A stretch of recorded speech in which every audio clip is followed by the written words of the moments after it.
देवरिया में 8वीं क्लास में पढ़ने वाली दो छात्राओं के साथ हुई छेड़छाड़ और उसके बाद उसके कैमरे पर तस्वीरों ने कई तरीके के सवाल खड़े किए। हमारे साथ बात करने के लिए कांग्रेस पार्टी के नेता सुरेंद्र राजपूत हैं। सुरेंद्र जी, ये जो घटना हुई इसने सबको चौंका के रख दिया है।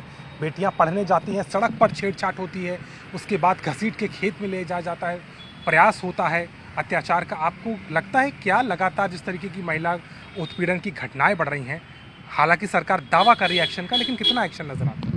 भारतीय जनता पार्टी की सरकार चुनाव लड़ने में व्यस्त है। कभी हरियाणा के चुनाव में व्यस्त है, कभी दिल्ली के चुनाव में व्यस्त है, कभी जम्मू के चुनाव में व्यस्त है। और योगी जी की सभाएं हो रही हैं, योगी जी को कोई लेना देना नहीं है, या भाजपा की सरकार को महिला अत्याचार जो हो रहे हैं उनसे कोई लेना देना है। सरकार का इकबाल ख़त्म हो गया है। अपराधियों के हौसले इतने बढ़े हुए हैं, पुलिस के हौसले पस्त हैं, अपराधियों के हौसले मस्त हैं। इसीलिए अमेठी में वो खुलेआम हत्या करके लोग बता रहे हैं चंदन वर्मा जा रहा है, स्टेटस लगा करके कह करके जा रहा है कि मैं 5 हत्याएं करूंगा। पुलिस चुप है, योगी जी चुप है। तो ये और देवरिया का तो लोमहर्षक है, छोटी छोटी बच्चियों को घसीटा जा रहा है। कानून व्यवस्था कहाँ चले गई योगी जी की? आपको क्या लगता है, क्या सरकार के फोकस में कमी है, या फिर बेटी बचाओ बेटी पढ़ाओ की जो बात की जाती है, अगर बच्चियां जो स्कूल जा रही हैं वही सेफ नहीं है तो क्या होगा? देखिए, सरकार के फोकस में सिर्फ चुनाव है। भारतीय जनता पार्टी का एक काम है, ये लोग बेस्ट चुनावी मशीनरी हैं, लगातार चुनाव लड़ने में व्यस्त रहते हैं। इन्हें ना किसी भी जगह की किसी बच्चियों की परवाह नहीं है, बेरोजगारों की परवाह नहीं है, छोटी छोटी बच्चियों की परवाह नहीं है, स्कूल की टीचर जो कभी 5 हत्याएं कर दी उनकी परवाह नहीं, इन्हें किसी की परवाह नहीं है। सिर्फ ये चुनाव लड़ने के माहिर लोग हैं, हिंदू मुसलमान करने के माहिर लोग हैं, भारत पाकिस्तान करने के माहिर लोग हैं, मंदिर मस्जिद करने के माहिर लोग हैं।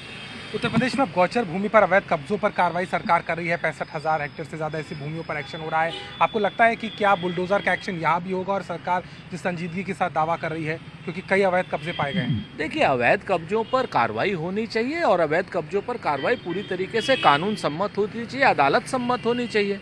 और अदालत अगर कहता है कि उस पर बुलडोजर चले तो चले। अदालत से पहले अगर आप ये सोचते हैं कि क्या नाम खाली बुलडोजर चला करके वोट इकट्ठा कर लेंगे, तो अब बुलडोजर चला के वोट इकट्ठे नहीं होने वाले हैं। सुप्रीम कोर्ट भी स्पष्ट कह चुका है और आम जनमानस को भी समझ में आ चुका है कि ये लोग कहीं ना कहीं बुलडोजर का दुरुपयोग कर रहे हैं। हाँ, अवैध जो गोचर भूमि है उसको छुड़ाने के लिए कौन मना कर रहा है? सरकार की भूमि बगैर ताकत लगाए भी छुड़ाई जा सकती है, सरकार में इकबाल होना चाहिए। आखिरी सवाल है, अलायंस को लेकर के आप लोग की बात आगे नहीं बढ़ पा रही है। आप लोग तो लड़ना चाह रहे थे साथ में, 2 सीटों से ज़्यादा सपा आपको दे नहीं रही उपचुनाव में, होगा क्या आखिर? ये कौन कह रहा है आपसे कि हम लड़ना नहीं चाह रहे हैं? ये कौन नैरेटिव? सब सीटों पर लड़ना चाह रहे हैं? नहीं, ये हम तो बिल्कुल, हम तो क्या नाम पूरा इंडिया गठबंधन 10 की 10 सीटें लड़ेगा। हम तो कह रहे हैं, हम तो लगातार कह रहे हैं कि इंडिया गठबंधन 10 सीटें लड़ेगा।